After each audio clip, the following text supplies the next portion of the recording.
So you have probably heard that speaking Chinese is very difficult because of the tones and because of the strange grammar. And you have probably heard that writing Chinese is difficult because of the complicated characters. Today we're going to interview some foreigners who have been studying Chinese and learn what they have to say about conquering these problems with learning Chinese.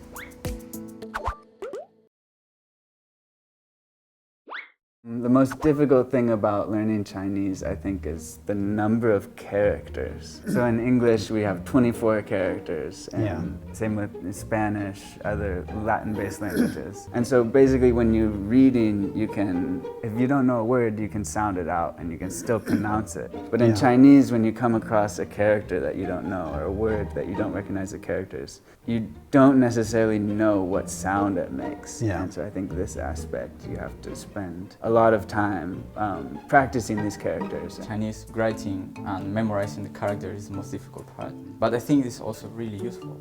You know, every character has a story behind it, pictograph behind it. Yeah, that's amazing. That's what I like about China and about Chinese and the culture is that every character has a story behind it. Yeah, unfortunately, that with the simplified characters, the stories have mostly been lost. Yeah, that's true. But if you can find the stories, then it's easier to find the characters. You know, in Spanish, we only have maybe one tone. Yeah. So here is whoa, and if you talk something with a tone mistake, it's very difficult. It's very different. The best example is ma. One is mom, the other is horse. Yeah. Horse and mother, and sometimes there's also things that are seriously misunderstood. So you have to speak longer sentences. If you speak a longer sentence, they'll usually understand you even if your tones are wrong. But some words you just have to remember the tones. Yeah. For my opinion, I think it's a grammar. Yes, it's easy, but because it's just you have to use this part here and this part here. That's it. That's our grammar. And for me, it's kind of hard to understand, like, should I put it here? Can I put it here? Or can I put it here? Okay, let's try. And it's not really work.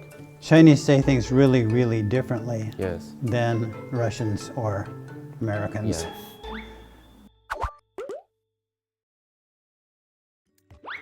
I think one interesting thing when I first came to China, we go out to dinner and then you look at the menu and it's all in Chinese and you think, wow, I can't understand a single thing on here, and you think, oh, but I want to try some Chinese food. I don't just want to eat the same thing, you know. I'd call the waiter over and I'd say, oh, 我要这个还要这个, and then the food would come out and I would be pleasantly surprised, or sometimes less than pleasantly surprised at what I ordered. For example, in Lanzhou place, and you want to order cold noodles and you're saying 一份拉面, and they giving you the soup and you're thinking like, yeah, okay, we're gonna eat soup for this time.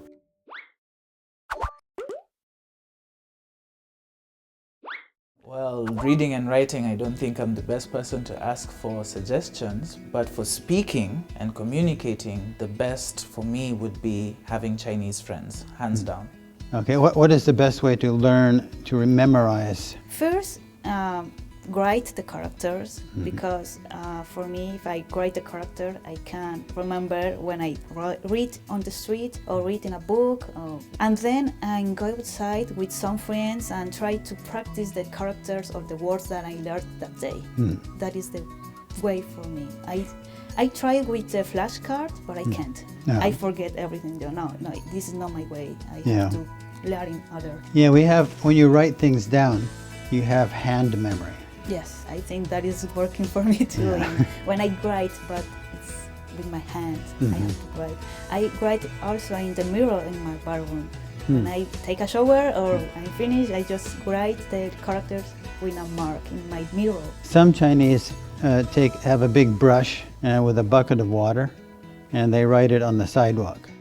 Sometimes I let my Chinese friend to see when I'm studying Chinese, the material, and say, I learned this when I was like in 5th grade or 5th grade, something like this. And I was like, yeah, I feel like I'm a child learning Chinese. Yeah, you have to revert and be a child for 2 or 3 years. Yeah, and you need to be really open-minded. Like, yeah, so if you come here, you need to be first open-minded.